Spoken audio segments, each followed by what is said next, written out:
हो रहा है। दूर दूर से आप लोग आए। बहुत लंबी चौड़ी बात नहीं करना है, मगर कुछ बात करना है। सबसे पहली और बड़ी बात यह है कि इस देश में खास तौर से पिछड़े वर्ग के लोग हैं, ओबीसी समाज के लोग हैं। ओबीसी समाज के लोगों को ओबीसी समाज का होने का बहुत ज्यादा फायदा अभी तक मिल नहीं पाया या वो ले नहीं पाया, तो इसलिए वो उसके महत्व को भी समझ नहीं पाए। क्योंकि 90 में हम लोगों का मंडल कमीशन लागू हुआ और 16 नवंबर 1992 को सुप्रीम कोर्ट से फैसला आया, तब मिला। और उसके पहले ही देश में न्यू इकोनॉमिक पॉलिसी आई, जिससे आज किसान भी परेशान है, जमीन जाने का खतरा पैदा हो गया है, नौजवान भी परेशान है, बेरोजगारी पैदा हो गई है और प्राइवेटाइजेशन की वजह से रिजर्वेशन लगभग जीरो जैसा हो गया। तो 92 में तो हम लोगों को रिजर्वेशन मिला और 90 में ही न्यू इकोनॉमिक पॉलिसी आई, निजीकरण, भूमंडलीकरण, उदारीकरण, इसको एलपीजी कहा जाता है। तो निजीकरण, भूमंडलीकरण, उदारीकरण की जो पॉलिसी आई, उस पॉलिसी ने ओबीसी के रिजर्वेशन को और भी ज्यादा निष्प्रभावी कर। दूसरा, शेड्यूल कास्ट के लोगों के रिजर्वेशन में क्रीमी लेयर नहीं था, मगर ओबीसी के लोगों के रिजर्वेशन में क्रीमी लेयर था। तो बहुत सारे लोग क्रीमी लेयर का मतलब भी नहीं जानते। ओबीसी के लोग, गांव देहात के लोग तो बिल्कुल भी नहीं जानते। क्रीमी लेयर का मतलब यह है, मैं गांव देहात के लोगों को समझाने के लिए उदाहरण देता रहता है कि जिसके पास दांत है उसको चना नहीं मिलेगा और जिसके पास दांत नहीं है उसको चना दिखाया जाएगा क्योंकि वो खा नहीं सकता। मान लीजिए कि अपने वीरपाल साहब अब ये क्रीमी लेयर में आए, इनके बेटा बेटी को रिजर्वेशन का फायदा नहीं मिलेगा। जब इनके बेटा बेटी को रिजर्वेशन का फायदा नहीं मिलेगा, लेकिन महंगी एजुकेशन के दौर में जिनके पास यही सक्षम है कि अपने बेटा बेटी को पढ़ा सकते हैं, जो सक्षम है उसके बेटा बेटी को रिजर्वेशन का फायदा नहीं मिलेगा और जो सक्षम नहीं है वो रिजर्वेशन के दायरे में रहेगा, मगर वो अपने बेटा बेटी को हायर एजुकेशन, प्रोफेशनल एजुकेशन इसलिए नहीं दिला पाएगा, एक तो उसके अंदर पढ़ाई को लेकर सोच नहीं है और अगर कुछ परसेंट के अंदर सोच भी पैदा हो गई तो इनकम इतनी नहीं है, पैसा इतना नहीं है कि वो महंगी एजुकेशन अपने बेटा बेटी को दिला पाए। तो इसका अर्थ क्या हो? जो पढ़ा नहीं पा रहा है बेटा बेटी को, उसको कहा तुमको रिजर्वेशन मिलेगा और जिसके अंदर पढ़ाने की सोच है और जो पढ़ा सकता है उसको कहा नहीं मिलेगा। अच्छा, अब जिसको नहीं मिलेगा वो क्यों लड़े रिजर्वेशन की तरह? जिसको नहीं मिलेगा वो क्यों लड़े? मान लो ओबीसी समाज से निकलकर डॉक्टर साहब आईएएस हो गए, अब इनके बेटा बेटी को रिजर्वेशन नहीं मिले तो इनके दिमाग में ये बात आएगी ना, हम रिजर्वेशन की लड़ाई क्यों लड़े? जब हमारे बेटा बेटी को नहीं मिलेगा तो हम क्यों लड़े? इससे क्या हो गया? जो हमारे समाज का पढ़ा लिखा समझदार वर्ग है वो हमारे समाज की लड़ाई छोड़ दी, उससे कट गया। जब वो लड़ाई छोड़ दिया जो पढ़ा लिखा समझदार वर्ग था, तो बाकी को समझाने का काम कौन करे? तो बाकी को समझाने का काम आरएसएस वालों ने किया। अब विकास पटेल के बोलने से दिक्कत क्या है भाई? विकास पटेल गोला बारूद लेकर के तो आ नहीं रहा है, वहां फेंकने वाला है, उससे कोई खतरा पैदा हो जाएगा। विकास पटेल की बोली से खतरा है। तो विकास पटेल की बोली से क्यों खतरा है? अरे भाई, लोकतंत्र में तो बोली बोलने का अधिकार सबको है ना। ये केवल भारत में नहीं, संयुक्त राष्ट्र संघ ने मान लिया कि दुनिया में वाणी की स्वतंत्रता का जो अधिकार है ये मौलिक अधिकार है और ये सबको मिलना चाहिए। विकास पटेल किसी को गोली मारने की बात तो कर नहीं रहा। विकास पटेल सही बात समझा रहा है। तो जब सही बात समझ जाएंगे लोग तो गलत बात वालों का साथ छोड़ देंगे। तो ये बंदे बहुत सारे साथी बोल रहे हैं कि ऐसा होना चाहिए, ऐसा करना चाहिए। सवाल ये है कि फेलेवर किसका है? हम कोई चीज समझ गए, हम अपने भाई को नहीं समझा पा रहे तो फेल तो हम ही हो रहे हैं। कारण कुछ भी हो। मान लो हम समझ गए, एक आदमी समझ गया, अब आप हमारे 100 भाई बैठे, हम आपको नहीं समझा पा रहे। जो बात हम समझ गए वो बात सही है, सबके हित में है, लेकिन हम आपको नहीं समझा पा रहे हैं तो फेल कौन? हम फेल हो गए। और जो हमारा दुश्मन है वो आपको गलत बात समझा करके आपका यूज कर ले रहा है, आपका नुकसान हो रहा है, फिर भी आप उसके फेवर में खड़े हो, तो हमारा दुश्मन सफल हो। अब बात समझने और समझाने की, इस देश में लंबे समय से दो बातें चल रही। जब से देश आजाद हुआ तब से इस बात की बात चल रही है, या आजादी के पहले से भी ये बात चल रही है कि आजादी के बाद का क्या हो। ये कोई आज का डेवलपमेंट नहीं है। जब आजादी की लड़ाई चल रही थी तब हमारे पूर्वजों ने भी कुर्बानी दिया उसमें, चाहे वो बैकवर्ड हो, चाहे शेड्यूल कास्ट हो, चाहे माइनॉरिटी हो, सबके पूर्वजों ने कुर्बानी दी। और इस बात के लिए कुर्बानी दिया कि जब देश आजाद हो जाएगा तो हमको हमारा हक मिल जाएगा, हम ही इस देश को चलाने वाले हो जाएंगे। इस सोच और इस समझ के साथ ही तो लोगों ने अंग्रेजों को भगाने का काम किया। लेकिन जब देश आजाद हो रहा था और यह बात तय करना था कि देश का पहला प्रधानमंत्री कौन बनेगा, तो कांग्रेस में जो चुनाव हुआ उसमें सरदार वल्लभ भाई पटेल को तय कर दिया गया कि ये देश के पहले प्रधानमंत्री, मगर नहीं बनने दिया गया। तो ये आज से थोड़ी हो रहा है, नहीं बनने दिया गया। अब कौन सी योग्यता सरदार पटेल की कम थी नेहरू जी से? पढ़ाई लिखाई में भी बैरिस्टर होगी, नेहरू जी भी बैरिस्टर, उम्र में ज्यादा थे। अगर आजादी की लड़ाई में योगदान की बात किया जाए तो गांधी जी ने खुद ही कहा कि अगर मुझे सरदार पटेल नहीं मिलते तो मैं कामयाब नहीं होता।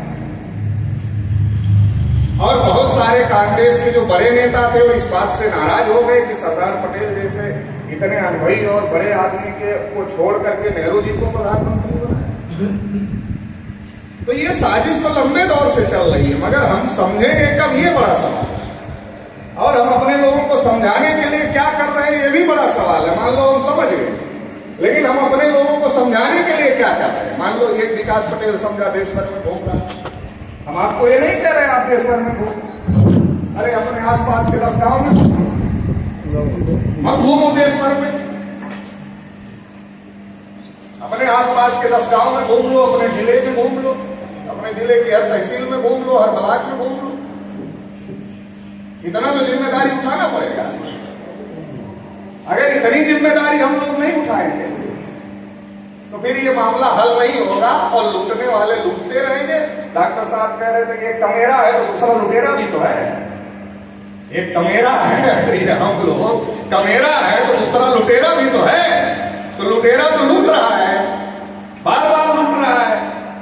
बताइए 75 साल में गिनती नहीं हुई, आज भी गुमराह कर दिया जा रहा है। अगर इससे तो जातिवाद बढ़ जाएगा। और जो लोग कह रहे हैं जातिवाद बढ़ जाएगा वो सबसे पहले जाति के नाम पर वर्चस्व स्थापित करते हैं अपना, कि हम फला जाति के हैं। नहीं करते। करो राम राम, उनसे बोलो, जवाब देते। उन्हीं से करो, ब्राह्मण से करो राम राम, जवाब देगा? क्यों नहीं देगा? बराबरी का अभिवादन स्वीकार नहीं करता है। उसने अपने लिए स्पेशल अभिवादन बनाया हुआ है, और स्पेशल अभिवादन आप करोगे तो उसका जवाब दे। सवाल ये है कि हमको इस देश के सिस्टम को समझने की जरूरत है। अगर जाति जनगणना हो जाएगी, कौन सा पहाड़ टूट पड़ेगा? बिहार में हो गई, कौन सा पहाड़ गिर पड़ा? बिहार क्यों? क्या हो गया बिहार में, कौन से दंगे हो गए, लेकिन पता चल गया कि किसके अंदर कितनी समस्याएं हैं। अब अगर ईमानदारी से उस पर काम हो तो सबकी समस्याओं का समाधान किया जा सकता है। लेकिन अंग्रेज करते, अंग्रेजों के जाने के बाद आज तक नहीं हुई। 51 में नेहरू जी ने रोका, 61 में फिर नेहरू जी ने रोका, 71 में इंदिरा जी ने रोका, 81 में इंदिरा जी ने रोका, 91 में नरसिम्हा राव ने रोका और 2001 में अटल बिहारी वाजपेयी ने, और 2011 में हंगामा खड़ा हो गया क्योंकि हम लोगों ने 51,000 कार्यक्रम किए पूरे देश में। जाति जनगणना को लेकर जितने बैकवर्ड क्लास के लीडर थे उन्होंने हंगामा खड़ा कर दिया, चाहे वो शरद जी रहे हो, चाहे लालू जी रहे हो, चाहे मुलायम सिंह रहे हो, रामविलास पासवान रहे, जितने बैकवर्ड के लीडर थे सबने हंगामा कर दिया। और हंगामा कर दिया, पार्लियामेंट बंद हो गई तो मनमोहन सिंह देश के प्रधानमंत्री थे, कहा गिनती करेंगे। बाद में प्रणब मुखर्जी को उस कमेटी का चेयरमैन बना दिया कांग्रेस के लोगों ने, ये फैसला करें।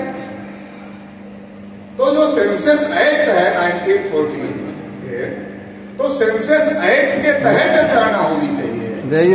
मगर डॉक्टर साहब ने अभी बताया ये उसमें शामिल थे, वो जनगणना नहीं थी, सोशियो इकोनॉमिक सर्वे था, और इसलिए उसकी रिपोर्ट आज तक पब्लिश नहीं हुई। अगर वो जनगणना होती तो उसकी रिपोर्ट पब्लिश हो जाती, क्योंकि जनगणना की रिपोर्ट पर रोक नहीं सकती सरकार, हो तो पब्लिश हो जाती। पब्लिश इसलिए नहीं हुई कि सोशियो इकोनॉमिक सर्वे था। अच्छा, आप दूसरी बात देख लीजिए, शेड्यूल कास्ट को रिजर्वेशन मिला, संख्या के अनुपात में मिला। शेड्यूल ट्राइब को रिजर्वेशन मिला, संख्या के अनुपात में मिला। इसका मतलब भारतीय संविधान संख्या के अनुपात के सिद्धांत को मानता है। जब शेड्यूल कास्ट, शेड्यूल ट्राइब का रिजर्वेशन संख्या के अनुपात में मिला, तो ओबीसी को रिजर्वेशन संख्या के अनुपात में क्यों नहीं मिला? 57% ओबीसी को भी संख्या के, अगर मंडल कमीशन ने काउंटिंग करके ये कहा कि 52% ओबीसी देश में है, तो 52% का रिजर्वेशन देश में ओबीसी को मिलना चाहिए था। नहीं मिला। अगर नहीं मिला तो लड़ना चाहिए था ओबीसी को, मगर लड़ते कैसे? मंडल समझाने वाले मंडल समझा रहे थे, कमंडल समझाने वाले कमंडल समझा रहे।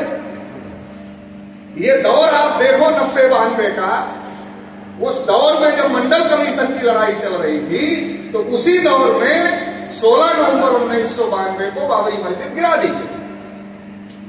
और ओबीसी का फैसला कब आया मंडल कमीशन का?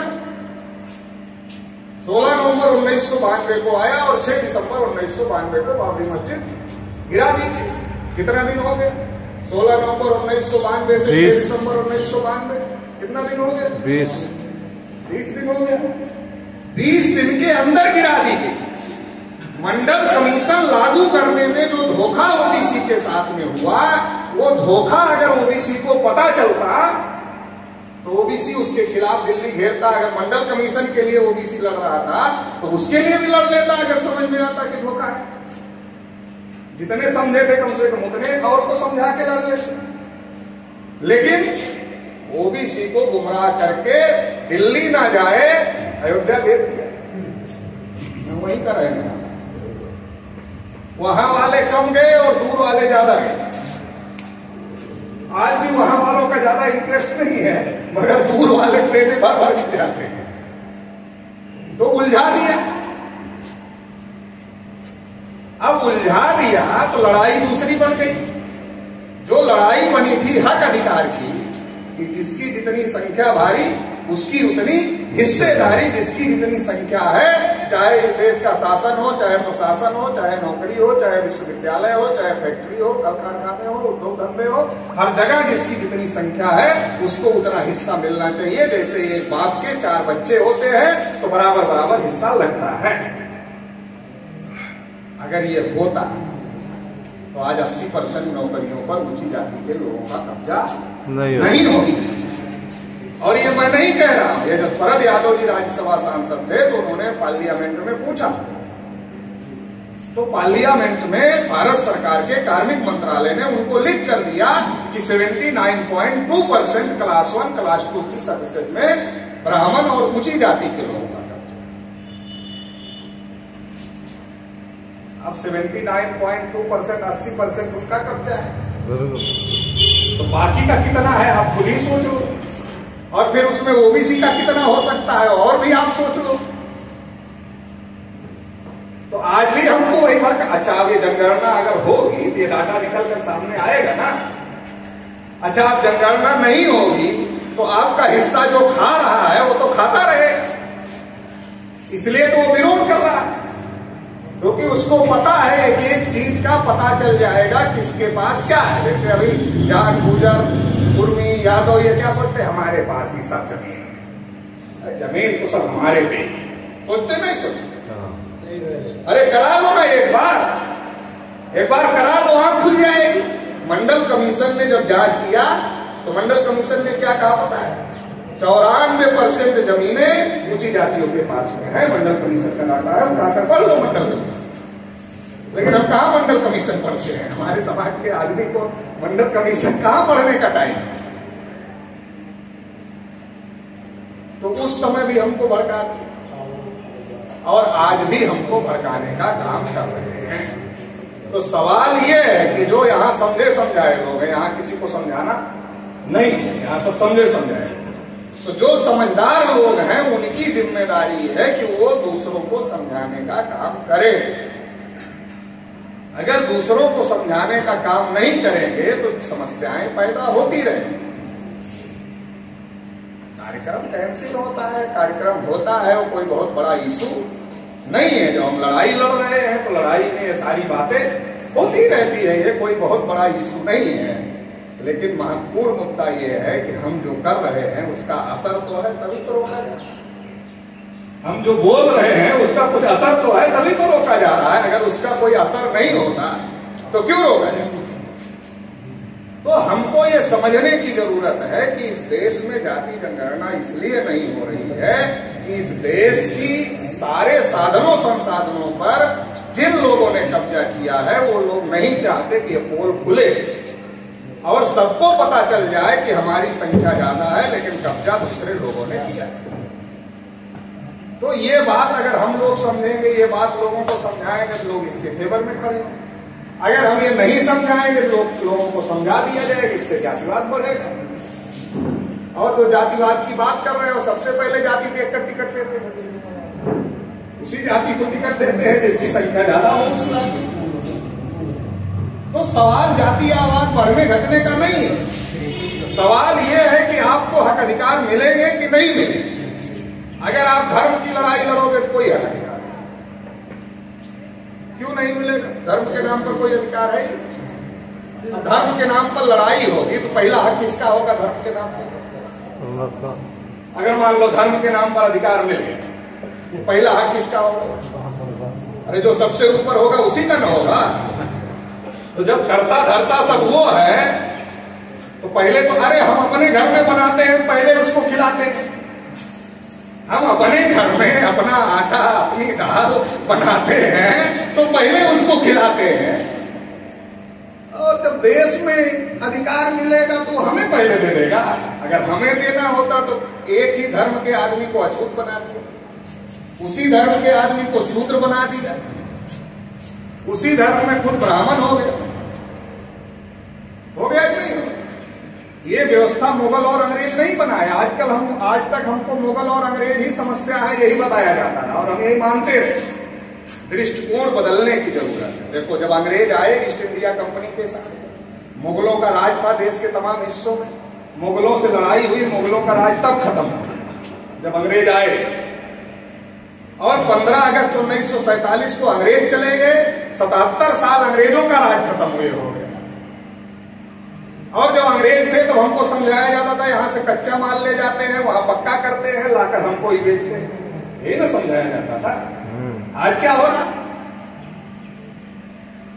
आज गेहूं किसका है और बिस्किट किसका है, गन्ना किसका है और चीनी किसकी है, कपास किसका है और कपड़ा किसका है। आज भी तो सोचना पड़ेगा। सरसों किसकी है और तेल किसका बिकता है। आज भी तो वही हो रहा है। अच्छा, आप कह रहे हो हमारी फसल की कीमत दे दो, एमएसपी यही तो है ना, हमारी फसल की कीमत दे दो। आपकी फसल सस्ते दाम पर खरीदकर पूंजीपति उसी का पक्का माल बनाकर आपको ही महंगे रेट पर बेच रहा है।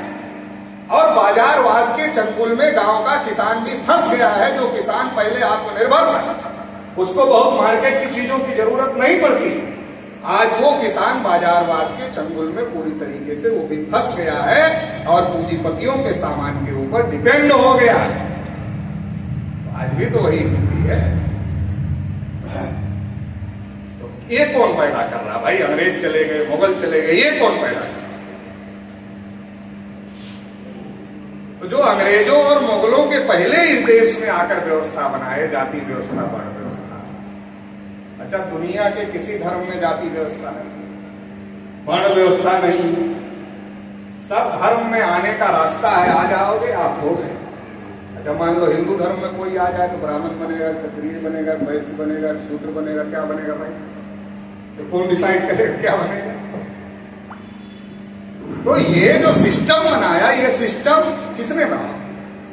अगर किसी गुर्जर ने बनाया होता, किसी यादव ने बनाया होता, किसी जाट ने बनाया होता, तो बनाने वाला इतना मूर्ख हो सकता है कि अपने को ही नीचे रख लेता। तो मूर्ख होता बनाने वाला। अरे बनाने वाला तो विद्वान होता है, तो अपने को ऊपर रख लेता। और ऊपर जो है उसने ही बनाया। राजपूतों ने भी नहीं बनाया, वैश्यों ने भी नहीं बनाया। क्योंकि अगर वो भी बनाते तो अपने को दूसरे तीसरे नंबर पर क्यों रखते? अपने को पहले नंबर पर रख लेते। तो ये सारा सिस्टम ब्राह्मणों ने बनाया। हम ही ऊपर हैं, बाकी सब नीचे हैं।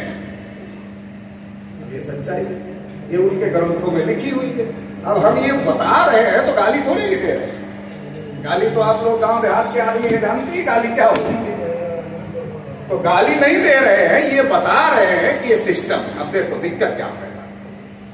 जब डॉक्टर बाबा साहब अम्बेडकर ने संविधान सौंपा तो कहा संविधान कितना भी अच्छा हो, अगर इसको लागू करने वाले लोग अच्छे ना हो तो संविधान अच्छा साबित नहीं हो, ये कहा। अब देखो मामला कहां फंसा। संविधान तो लिख दिया गया, उसमें अधिकार लिख दिए गए, लेकिन संविधान की ड्राइविंग सीट पर, चलाने वाली सीट पर जो बैठा है उसका विचार संविधान के विचार से मैच ही नहीं कर रहा, मिल ही नहीं रहा। क्योंकि संविधान क्या कह रहा है? सब बराबर है। उसने कोई भेदभाव नहीं किया, कोई ऊंच नीच नहीं किया। भारत के नागरिक सभी बराबर, सबको एक ही वोट देने का अधिकार है और एक ही गिना, सबको बराबर कर दिया। सबको सत्ता हक अधिकार मिले, सबको स्वतंत्रता हो, ये संविधान में लिख दिया गया। लेकिन अब जिनको ड्राइविंग सीट पर हम लोगों ने बिठाया संविधान चलाने के लिए 77 साल से, उनकी मानसिकता क्या? हम ही ऊपर है, बाकी सब नीचे हैं। हम सर्वश्रेष्ठ पैदा ही होते। ये जो उनकी मानसिकता है, ये संविधान को लागू नहीं होने दे रही। ये संविधान लागू करने में अवरोध पैदा कर रही है। और इसकी वजह से संविधान ठीक होने के बावजूद भी हमारी समस्याओं का समाधान नहीं हो रहा है, क्योंकि लागू करने वाले ठीक नहीं। आप 50 लाख की गाड़ी खरीद दो, 1 करोड़ की गाड़ी खरीद दो, ड्राइवर ऐसे आदमी को रख दो जो गाड़ी